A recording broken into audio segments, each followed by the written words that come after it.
Hi everyone. Now that the game has gone live, I've got no doubt you've already made countless drafts ahead of game week 1.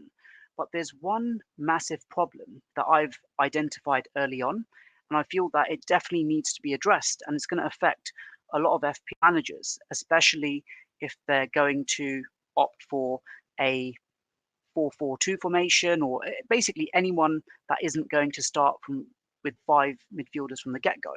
And it's basically this, that ultimately in FPL, we've seen massive price drops across the board, which is fantastic to some degree. But what I noticed basically is that they've got 67 midfielders that are listed at 4.5 million in the game itself. Now, in seasons gone by, there have been 4.5 million starting options. You've had your Tom Carrolls back in the day, your Romeo's, Harrison Reeds, etc.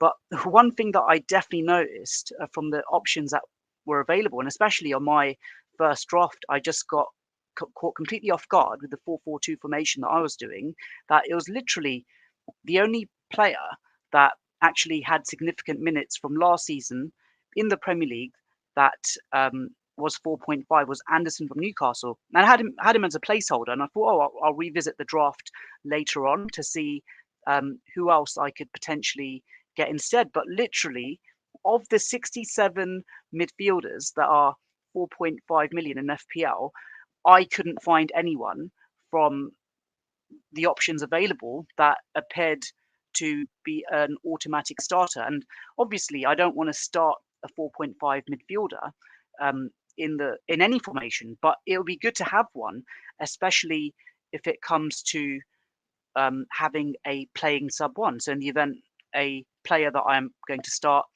isn't going to start, at least I've got a 2-point auto sub ready to rock and roll.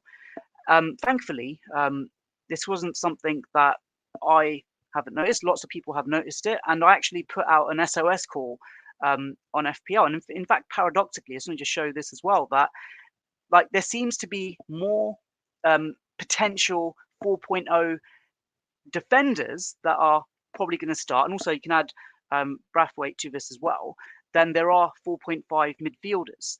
So what I've done, thankfully, a big shout out actually to the FPL Kiwi, who actually gave me 3 recommendations who you could potentially consider, and it'll be subject to how they do in friendlies and other combinations as well that need to be factored in. But what we're going to do today is explore 3 players that you should potentially consider 4.5 midfield options. So yeah, without further ado, let's get straight into it. And I just want to add a caveat here that I'm literally basing this on the initial information that I've been given. So, you know, don't hold me to it if they don't start at all. But I need a 4.5 placeholder on the bench as a sub 1, as a sub 2, especially if you may need one as well. And if I can't find any suitable 4.5 sub 1, sub 2 midfielders, and ultimately I'll be forced into a 3-5-2 formation, which I don't really fancy because there's a lot of value in the defenders with their massive price drops as well. So I'd rather have 4 starting defenders from the get-go. So the first player, who is 4.5 million, that I'm going to highlight, and once again, shout out here to the FPL Kiwi who brought this to my attention. It's Gustavo Scarpa from Nottingham Forest. Now, to my knowledge, he joined them from the Brazilian leagues back December last year.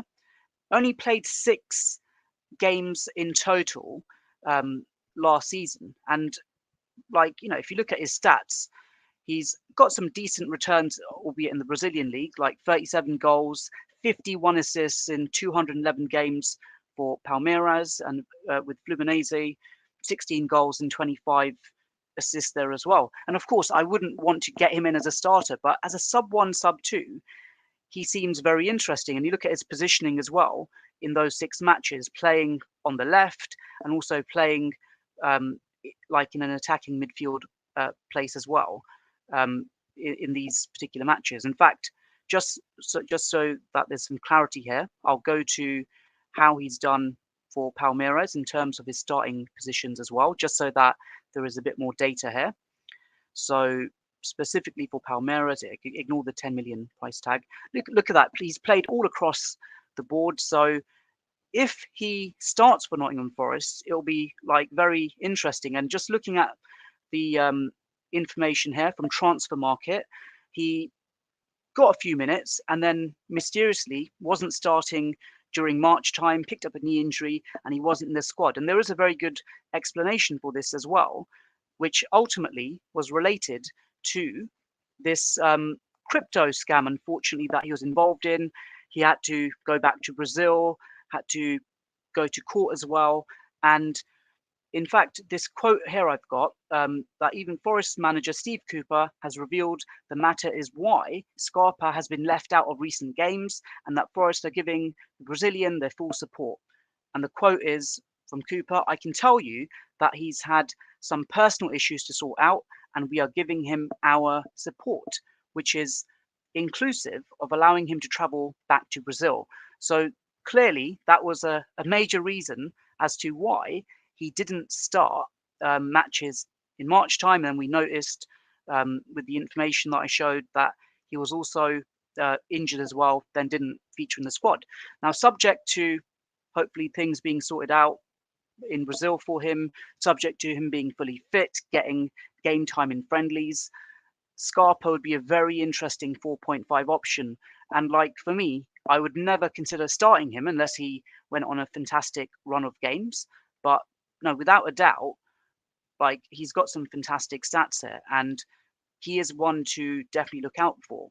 But I feel that there's another option who might be even more worth considering, and that, without a shadow of a doubt, is Ndombele. Now, once again, shout out to the FPL Kiwi for providing this information to me as well. So, you know, Ndombele, I believe he had like one season with Spurs where he almost played a full season. That was during the 2021 season, and then played a few games during the 21-22 season, and then went out on loan. And then last year, he went out on loan for the full season to Napoli in Serie A, where he played the vast majority of the season. And of course, Napoli won the Serie A title. So he obviously has been fantastic for that Napoli team. Now, what's interesting from what I understand, and also the information that the FPL Kiwi has provided, is that the new Spurs manager wants to retain him. And with the way that Spurs are playing, well, will be playing in the 23-24 season, apparently, and Ndombele's style of play could be quite fitting there. Now, that's not to say that he's going to start from the get-go, but you know, this guy has just won the Serie A title going out on loan. If he features in friendlies as well, if there isn't a like-for-like replacement for him, then he definitely has to be considered as a 4.5 midfield option as your sub 1 or sub 2 in FPL this season. Again, massive caveat on add here that if Spurs hit the ground running from the get-go and you've got like Ndombele, got a Kane, Perisic, but you need Maddison, you're locked, unfortunately, with 3 Spurs players. So that is the one reluctant caveat, that you know, Spurs don't have any European football this season, and perhaps they could hit the ground running and be fantastic. So, of course, like Ndombele is not like a quote-unquote attacking player.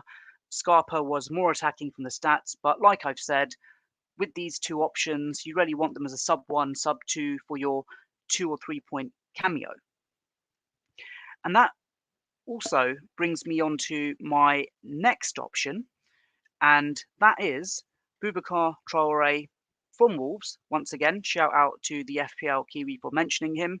As we can see on screen there, he was starting matches last season for Wolves, and then unfortunately he got injured, and then that meant he was like long-term out of the squad. But what's interesting is that by the end of the season, the final 2 games, he was finally getting some minutes, and that groin injury really hampered him from around game week 18, 19 to 36.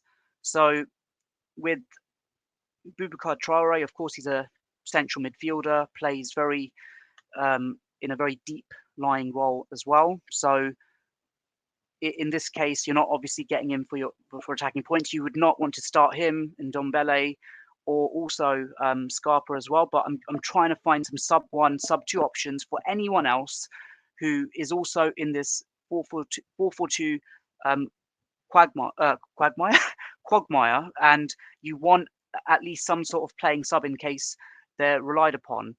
And the good thing actually here with like Traore is you can't really foresee tripling up on Wolves from the get-go. Uh, so like, having that one Wolves player on the bench, it could make perfect sense. So those are the 3 options that the FPL Kiwi kindly provided to me. But there is another option that I want to call out, and I actually didn't really consider this. And this was another person who mentioned it to me on Twitter when I put out my SOS call, and it is FPL Zlatan.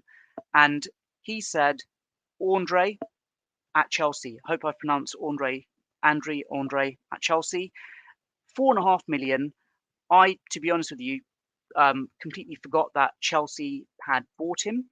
And the caveat here is obviously there's a new manager, and with Andre Chelsea, it's really a case of, are Chelsea going, obviously have sold a lot of their players this season. Is there going to be a like for like replacement in the squad for him? And if there isn't, then he can definitely come to the fore here as a potential option. If I'm not mistaken, he's been capped for Brazil, and he went back out on loan. So Chelsea signed him at the start of the year. He went back to Brazil, to Vasco da Gama. So could be a potential option. I think he's 19 years old. So that's more of a I would potentially argue that the other 3 options that I mentioned in terms of Scarpa and Ndombele and Traore would probably be more viable than Andre of Chelsea. That's more of a more out of the park mention there. But if you wanted me to rank them in order as to who I think is most likeliest to start,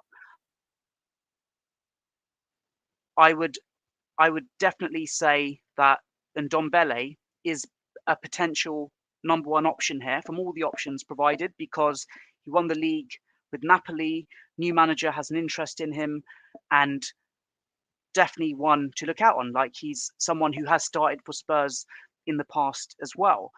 The second one I'll probably say is Traore, due to him starting last season, getting injured, and then finally picking up some minutes after that long-term groin injury. And then in third place, I'll put Scarpa. Just haven't seen anything from him due to the reasons I've mentioned earlier on in the stream. And then, lastly, out of the pick, Andre. The other options, if you sort the fantasy stats out by points from last season, in fact, I'll do that now, just so you can see how limited the options are. There's literally no one, and I'll just rank them here. Just give me one moment. In fact, I'll go straight into my own team here, just to show how limited it is. So I'm going to sort this by midfielders, 4.5 million, and it'll be by total points. So just ignore my picks, and I'm just going to get this open up here. So if you just look to the right hand side, you've got Anderson from Newcastle, and highest 30 points, which is absolutely nothing. 395 minutes last season. I don't want him as my sub 1, sub 2. You've got Baptiste, and then you've got this Chelsea player, Chukwuemeka, who some are saying might get minutes this season. Let's check that one out as well. We've got Sarmiento from Brighton, no way. Lukic, Sarr, and then it just only got Traore here, interestingly enough, as well. So this is a massive issue that I'm trying to address, because in my 4-4-2, I want a playing sub 1. I want a playing sub 2. Okay, I can have a dud sub 3 if need be. So that that's completely fine. But ultimately, if there isn't a playing 4.5 midfielder, we're going to be forced into a 3-5-2. That's the reality of the situation. So there you have it. Those are the three options that really come to the fore even before the pre-season friendlies kick off. And Ndombele, Boubacar Traore, Gustavo Scarpa as really the three realistic options. But from my side, if no one comes to the fore at all, if none of those players are starting friendlies come mid-July, late July, early August, then I'd probably be forced into a radical formation change altogether. So yeah, let me know in the comments below what you think. And as always, if you can subscribe, like, and comment, that will be greatly appreciated. Take care, everyone, and all the best. Thank you.